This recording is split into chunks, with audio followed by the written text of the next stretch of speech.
Hai Sobat Diksi, ya. Kembali lagi ke podcast kita hari ini, diskusi hakiki. Pada podcast hari ini kita kedatangan bintang tamu spesial, Muhammad Laili Maswandi. Diskusi hari ini kami ingin membahas mengenai drama baru jaminan kesehatan, di mana kenaikan tarif BPJS pada bulan Juli mendatang menimbulkan berbagai macam polemik, di mana sebelumnya Mahkamah Agung telah membatalkan kenaikan iuran tersebut pada Februari lalu. Dalih pemerintah mengatakan bahwa kenaikan iuran BPJS kali ini merupakan justru lebih melindungi masyarakat. Namun nyatanya, kenaikan iuran BPJS selalu saja menimbulkan pro dan kontra. Dan juga kenaikan iuran BPJS kali ini dilakukan oleh pemerintah di saat perekonomian masyarakat sedang tercekik oleh pandemi corona. Apa sih penyebab pemerintah selalu saja ingin menaikkan iuran BPJS tersebut, walaupun Perpres tersebut telah dibatalkan oleh MA? Gimana menurut sobat-sobat sekalian? Menurut Sobat Laili Maswandi gimana? Alasan pemerintah selalu saja ingin menaikkan iuran BPJS tersebut. Padahal kan sudah dibatalkan oleh Mahkamah Agung pada Februari lalu. Ya. Ya, kalau dari perspektifku aja sih, pemerintah tuh mungkin nggak bisa juga sih, kan semuanya berasal dari sumber dananya berasal dari APBN atau APBD gitu kan. Masalahnya banyak yang nggak bayar juga kan, BPJS itu. Kebanyakan yang nggak bayar itu orang yang mampu gitu loh.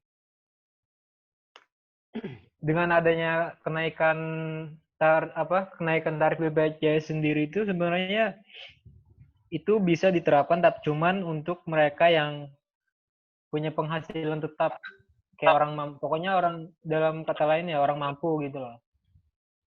Kan banyak kan yang kayak orang miskin, orang yang nggak mampu itu yang nggak bisa bayar tapi ikutan BPJS. Tapi menurutku nggak jadi masalah mereka nggak mau, karena mereka sendiri nggak mampu bayar kan, gara-gara keadaan ekonomi mereka gitu loh. Ya gitu, itu aja sih menurutku. Kalau Sobat Isan sendiri gimana pendapatnya? Penyebab pemerintah selalu saja bersikukuh lah ingin menaikkannya. Jadi menurut sudut pandangku, mengapa pemerintah selalu ingin menaikkan iuran BPJS?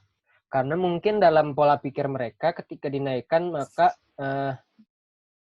pendapatan dari BPJS yang tentunya akan masuk ke kas negara, malahan jadinya maksudnya menambah dari kas negara yang kusebutkan tadi.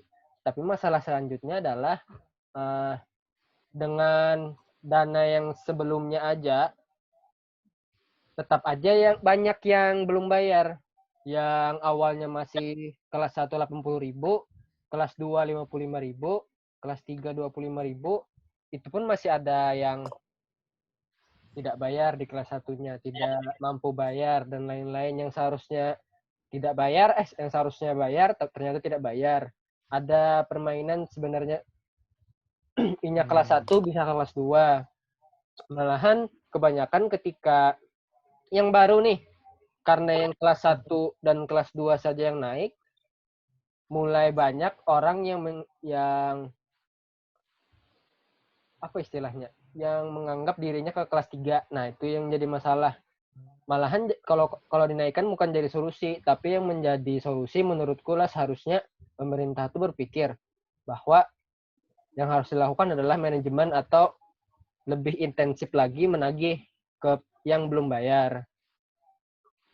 Karena kalau ketika dinaikkan malah jadi lebih malas untuk bayar.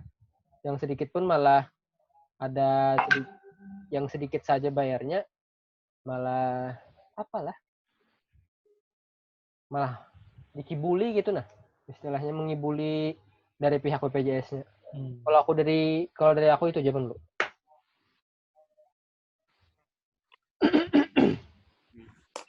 Berarti dari Sobat Isan tuh agak dari Muhammad Laili Maswandi, di mana di manalah kenaikan iuran itu tidak hanya dilakukan oleh yang di atas saja, namun menyeluruh. Karena kan tadi menurut Laili Maswandi, katanya itu kan kenaikan iuran tersebut cuma dilaksanakan kepada kelas 1 atau kelas 2 saja. Namun apabila terjadi tersebut akan menimbulkan banyak yang membungkuli lah. Seolah-olah mereka tuh mengaku golongan ketiga. Iya, itu Kalau masalahnya Sobat kan Nasron bisa. sendiri gimana pendapatnya? Kalau dari aku melihat dari dalam pemerintah tidak tepat dalam menaikkan iuran ini karena kan dalam kondisi yang sangat keadaan yang sangat ekonomi negara kita pun sedang hancur kan, yaitu banyak pekerja-pekerja pun banyaknya kena PHK, pekerjaan di rumah kan, otomatis ekonomi mereka kan kurang. Jadi yang di sini pun maupun di dalam Perpres tersebut yang katanya golongan 1 ataupun golongan 2 yang dinaikkan, tapi kan dalam kondisi ekonomi kita sekarang ini mereka bisa saja menjadi golongan 3 karena kan keadaan ini yang sangat nggak bisa diukur jaraknya itu kapan berhentinya COVID ini atau kayak mana segala macam. Tapi melihat sekali lagi dasarnya pembentukan BPJS ini, jaminan sosial ini kan berdasarkan atasnya adil dan makmur masyarakat itu kan di dalam Pancasila kita, yaitu Pancasila kelima, itu kan keadilan sosial. Jadi sebenarnya kenaikan iuran itu wajar saja, tapi kita melihat keadaannya ini wajar atau enggak, dapat diterima atau enggak oleh masyarakat. Baru kita lihat lagi dalam konstitusi kan sudah, baru di konstitusi kita dalam pasal 34 ayat 2 nih. Memang negara di situ diamanatkan oleh konstitusi kita untuk mengembangkan sistem jaminan sosial, itu dari yang tidak mampu pun maupun yang mampu itu kan. Dan di pasal 4-nya itu dikonkretkan lagi oleh Undang-Undang Nomor 40 tahun 2004, yaitu berasas keadilan, kemasyarakatan atau kegotong royongan. Jadi kan di sini kita melihatnya dampak COVID-19 ini kan jadi hancurnya bukan ekonomi saja sih, mental bisa, karena banyaknya tadi yang aku bilang tadi, pekerja di rumah kan atau di PHK segala macam kan. Jadi kalau menurut aku nih kurang tepat aja untuk menaikkan. Kurang tepat, dan pemerintah seharusnya sekarang nih fokusnya untuk lebih mengelola sistem itulah, kayak mana untuk nantinya ke depan. Itu sih menurut aku. Ya, tadi kata Sobat Nasrono, jadinya pemerintah tuh wajar saja untuk menaikkan iuran tersebut. Berdasarkan konstitusi kita pada pasal 34 ayat 2 tersebut pun memperbolehkan loh. Namun dikala terjadi yang pandemi ini saat inilah, dampak kenaikan iuran tersebut sangat berdampak juga pada masyarakat, entah golongan 1, golongan 2 maupun 3. Di Perpres tersebut katanya kan kenaikan iuran itu untuk bulan Juli. Itu kalau nggak salah untuk golongan 1 dan golongan 2 dulu. Nah, menurut sobat-sobat sekalian Bang, gimana dampak tersendiri apabila kenaikan tersebut tetap diterapkan? Ya. Siapa yang mau menjawab? Isan? Bisa. Nah, jadi kalau menurut saya pribadi, dampak ketika tetap dinaikkan bahwa yang pertama yang perlu diingat bahwa pemerintah tidak konsisten, itu satu, karena Perpres nomor 74 tahun 2019 sudah dibatalkan oleh MA, dan dalam amar bunyi putusan tersebut, MA menyebutkan bahwa menyelesaikan solusi dari permasalahan BPJS yang selalu defisit anggaran ini jangan dengan menaikkan anggaran, karena yang salah adalah manajemen, bagaimana cara manajemen dari BPJS ini sendiri, itu yang jadi masalah. Karena dari awal BPJS ini berdiri dari tahun 2013 sampai tahun sekarang, permasalahannya itu selalu defisit anggaran. Mulai defisit dari tahun 2014 sampai tahun 2019 itu selalu defisit. Permasalahannya itu dan terus. Tapi ada karena ini namanya karena 2020 ini anggarannya masih rencana, jadi kata Kementerian Keuangan, Ibu Sri Mulyani, dana yang dikucurkan untuk BPJS sebenarnya sudah 48 miliar. Bukan 48 miliar, 48 triliun. dan belum masih disuntik subsidi atau dana tambahan dari pemerintah. Makanya yang dilihat dari sebelum-sebelumnya permasalahannya adalah banyak yang tidak bayar, manajemennya bagaimana direksi dari BPJS ini sendiri seharusnya yang dievaluasi terlebih dahulu, bukan malah menaikkan, karena yang jadi masalah adalah bukan di pesertanya, tapi bagaimana dari pihak BPJS melakukan sebuah menjalankan kewajibannya, fungsinya untuk untuk menjalankan jaminan kesehatan inilah. Dan selanjutnya dampaknya adalah karena dinaikkan pada saat COVID-19, mungkin dalam pikiran pemerintah mungkin bisa meningkatkan ekonomi Indonesia, ekonomi masyarakat. Menurutku tidak, karena kalau malah dinaikkan di masyarakat sendiri akan sangat ricu. Kan kita tahu bahwa peraturan-peraturan di Indonesia masih banyak yang tumpang tindih, banyak yang tidak jelas. Masyarakat bingung gimana sebenarnya hukum yang konkret, hukum yang jelas, yang tidak saling tumpang tindih ini sebenarnya. Dengan timbulnya dengan disahkannya Perpres nomor 64 tahun 2020 ini yang menetapkan bahwa kelas 1 kelas 2 dulu yang dinaikkan, berbeda hanya 10.000 dengan Perpres nomor 74 tahun 2019. Nanti kelas 3-nya dinaikkan ketika tahun 2021, dan untuk yang kelas 3 sekarang masih 25.500, dan akan itu untuk yang bayarnya masih stabil atau patuh lah untuk bayar. Kalau tidak, akan dinaikkan menjadi 42.000. Nah, masalahnya adalah kalau itu tetap diterapkan, dan dampaknya adalah dengan ketidakjelasan masih peraturan Indonesia yang saling tumpang tindih, ada yang perpres ini bertentangan dan perpres ini, undang-undang ini bertentangan dengan undang-undang ini, maka masyarakat semakin bingung dan semakin tidak peduli. Lebih baik mereka memikirkan bagaimana caranya makan hari ini dan bagaimana cara mereka makan untuk besok. Menurutku seperti itu dulu dampaknya. Karena dengan adanya peraturan yang masih tidak jelas seperti ini, menimbulkan sebuah pola pikir dari manusia bahwa pemerintahnya itu jelas. Kenapa aku memikirkan yang baik gitu. Lebih baik aku memikirkan diri sendiri dulu. Itu yang jatuhnya jadinya. Jatuh, apa maksudnya tuh? Dampaknya. Itu dulu. Jadi kurang relevan saat apabila pemerintah tetap mengesahkan perpres tersebut di kala pandemik ini, di mana perekonomian masyarakat sebenarnya sudah sah. Sudah ditandatangani. Sudah sah. Sudah ditandatangani. Bertahu. Itu Bang, kalau Sobat Wandi gimana pendapatnya, dampaknya? Dampak anunya ya. Apalagi ini kan sudah disahkan peraturan tersebut. Jadi dampak terhadap masyarakat gimana nih? Sedangkan jadi udah naik gitu. Udah dimulai dinaikkan gitu kan? Sudah ditandatangani. Untuk golongan 1. Sudah. Golongan 1, golongan 2. Tapi belum. Tambahan informasi. Tapi dari salah satu LSM judicial review kembali perpres ini ke MA. Nanti lanjutannya apa nggak tahu juga lagi. Itu masih beluman.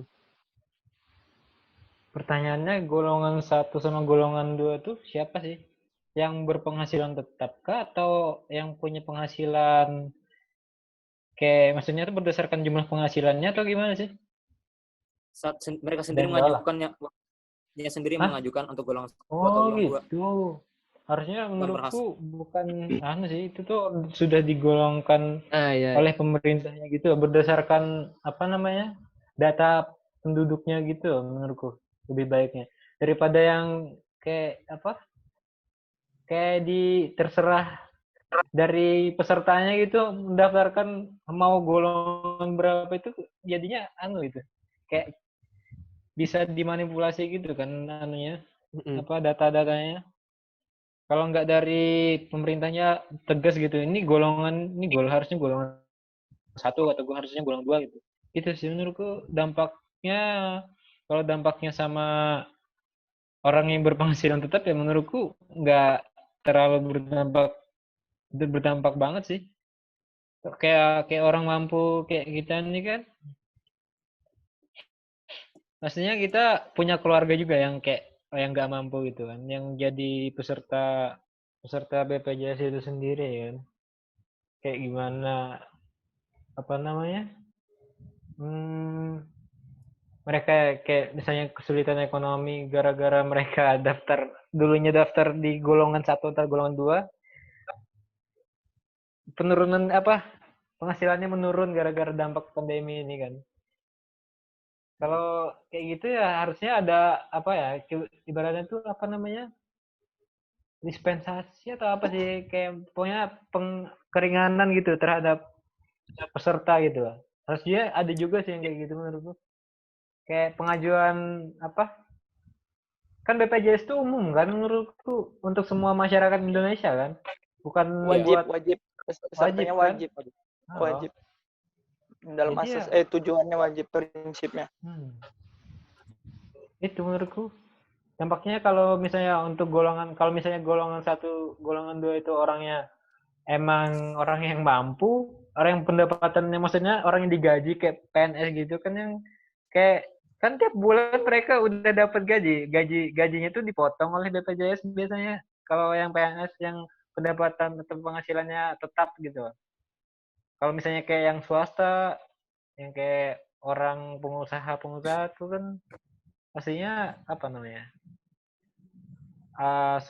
kalau misalnya terkena dampak krisis ekonomi kayak gini susah kan bayar jadinya. Itu ya dampaknya kalau untuk orang yang nggak mampu ya, yang maksudnya orang yang nggak punya penghasilan tetap, bekasnya dia Iya. daftar di golongan 1 atau 2 kan ya pasti banget gitu. Keberatan banget gitu. Jadi gini, Wan.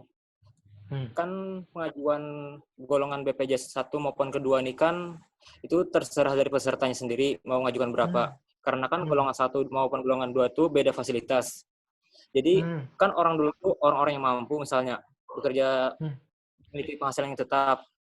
Di saat pandemi ini terjadi kan tiba-tiba terjadinya PHK. Jadi penghasilan mereka tuh tidak menentu. Tiba-tiba iuran BPJS naik, kan itu berdampak juga sendiri kepada mereka. Iya. Itu sistem penggolongannya itu menurutku masih banyak kekurangan juga sih. Iya nggak? Penggolongannya sih mereka sendiri daftar.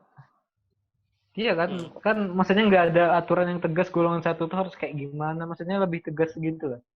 Kayak misalnya golongan 1 tuh orang yang berpenghasilan tetap atau orang yang berpenghasilan yang maksudnya kayak miliaran gitu lah. Harusnya menurutku harusnya disamakan aja semua tuh fasilitasnya. Nggak usah pandang golongan 1, golongan 2 gitu. Maksudnya kan BPJS itu tujuannya gotong royong kan? Gotong royong. Iya, gotong royong. Ya, itu sih menurut gue. Sobat Nasron sendiri gimana? Bila terjadi dampak tersebut nih? Nah, dampak tersebutnya ya itu tadi dibilang tadi Ihsan, Wandi tadi kan masyarakat itu sendiri dari golongan 1, golongan 2. Kan dalam keadaan COVID-19 kita sekarang ini, ekonomi kan yang tadi aku bilang tadi, ya lagi menurunnya drastis. Belum lagi yang dulunya dia memang golongan 1, tiba-tiba terkena dampak COVID-19 ini, dia ini kayak pengusaha kan, gara-gara dia kena dampak COVID-19, usahanya kan jadi jadi menurun ya, bisa kalau kita bilang bisa masuk ke golongan 3 dia kalau kayak itu kan. Iya. Sebenarnya daftar lagi kan? Ya, daftar lagi kan harusnya ada pengolahan data kembali.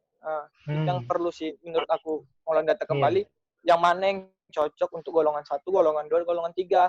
Yang dimana golongan 1 ini yang tadi seperti kata Wandi tadi, yang penghasilannya miliaran apa segala macam, itu membantu untuk golongan 2 dan 3. Golongan 2 Iya, pun itu membantu betul. golongan 3 kan. Itu namanya kan gotong royong tadi itu. Hmm. Dan kalau menurutku untuk pemerintah sekarang ini ya janganlah dulu terburu-buru karena defisit jadi masyarakat yang diapakan disengsarakan, belum lagi masyarakat membayar pajak banyak lagi tagihannya kan, yang dimana kan suatu sikap kewajaran itu kan dapat diterima oleh warga negaranya, itu kebijakan tadi itu. Kalau menurutku ya menata ulang kembali lah Sistemnya kan. iya sistemnya. Kenapa sih sampai dari pembentukannya sampai sekarang tuh masih defisit sekarang? Nah, itu gejalanya yang perlu. Nah, itu yang perlu kita pertanyakan gejalanya. Apakah dari memang pengolahannya atau memang pengelolannya atau ada yang dikorupsi atau gimana gitu kan? itu kita tidak tahu. Iya makanya. Daripada BPJS ya. Atau biasanya ada juga. Kenapa Ron? Dari masyarakatnya sendiri nggak mau bayar. Kalau itu udah klasik banget masalahnya. Kenapa masyarakat tidak mau bayar? Karena kalau kita lihat bagi masyarakat sendiri, ini wajar atau nggak aku bayar ini? Apa yang aku dapat? Feedbackku dapat apa? Nah, itu yang harus diperhatikan lagi. Sebelum sosialisasi pemerintah ya harus diutarakan. Ini kalau Bapak bayar segini, kami kasih feedbacknya segini. Nah, gitulah kurasa menurutku.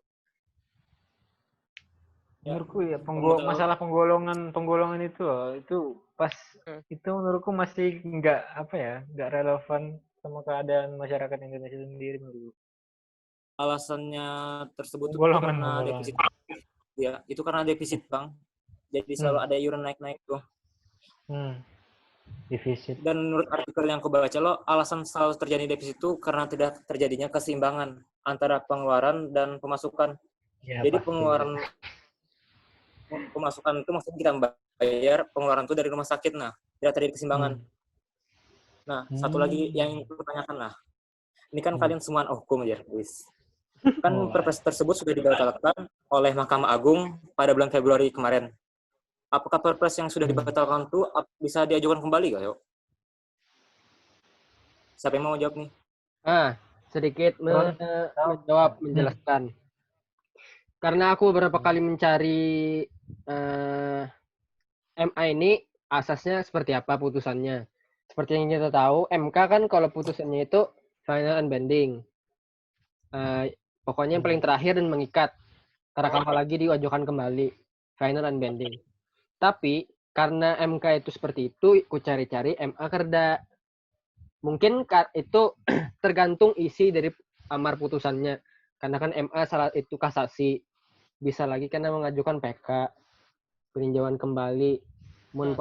Kalau karena masuk lagi palingan bukannya minta ampun kepada presiden. Apa tuh?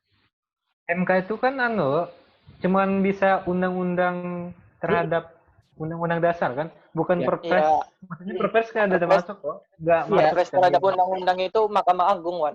Itu Mahkamah Agung. Memang aku tuh memberikan apakah Mahkamah Agung ini ada final and binding-nya juga atau kada. Ternyata yang ku cari-cari kerda.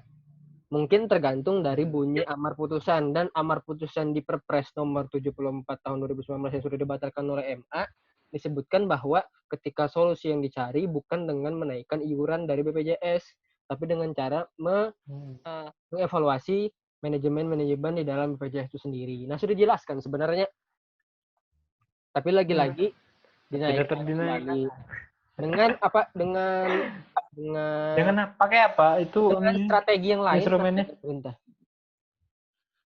dari BPJS-nya langsung gitu kan? Apanya? Gitu ya? Yang penaikannya tuh dari pihak BPJS-nya langsung atau gimana sih? Ada dengan perpres itu, Bang. Peraturan presiden dari pemerintahnya sendiri. Dari pemerintah sendiri, pemerintah jaminan sosial. Membuat itu tadi. Paham. Jadi Mahkamah Agung ini tidak memiliki asas final and binding sehingga perpres tersebut dapat diajukan kembali namun kayak direvisi kembali sedikit lah perubahan. Iya, jadi Baik. jalannya itu ya revisi. Mungkin itu aja lah diskusi kita hari ini. Terima kasih kawan-kawan telah mengeluarkan pemikiran-pemikirannya lah. Mungkin sebelum kita tutup, adakah closing statement dari kawan-kawan masing-masing? Mau dari siapa duluan? Dari Sobat Nasron sepertinya bisa nih untuk closing statement. Oh ya udah, kalau dari aku closing statement-nya dalam keadaan seperti ini, ekonomi kita menurun, belum tepat untuk menaikkan iuran BPJS ini, karena yang terkena dampak bukan hanya golongan 1, golongan 3 yang terkena semua. Jadi menurutku karena yang terkena dampak COVID-19 ini bukan hanya pekerja mandiri ya seperti nelayan, misal pengusaha segala macam, pekerja informal ataupun formal, itu pemerintah harus apalagi menurut aku harus memperhatikan cita-citanya seperti dulu, yang dulu dibentuknya sistem jaminan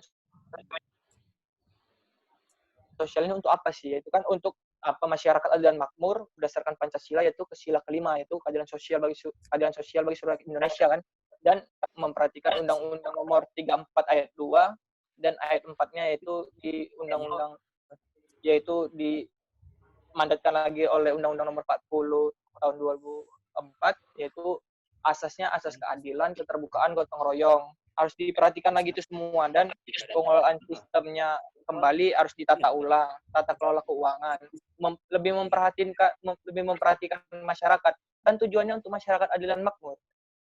Mungkin itu aja dari aku. Dari Sobat Isan, bisa mungkin memberikan sepatah dua patah katanya lagi? Bisa.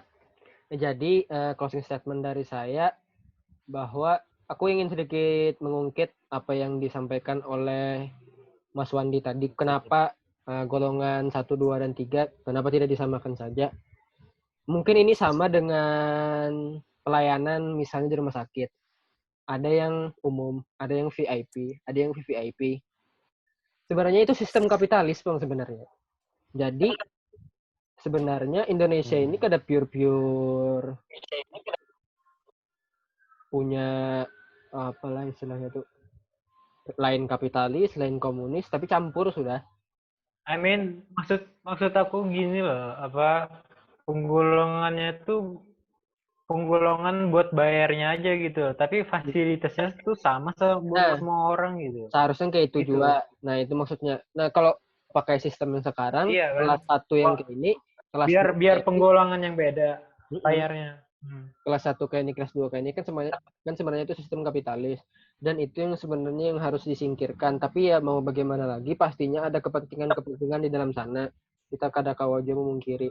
Jadi mungkin closing statement inti dari aku adalah bahwa pemerintah khususnya harus memang benar-benar mengevaluasi dari sistem manajemen dari BPJS itu sendiri dengan memberikan suntikan dana terus, tapi hasilnya masih defisit. Mungkin benar kata Mas Wandi tadi, ada korupsi, mungkin ada lain-lain, ada permainan di dalam sana.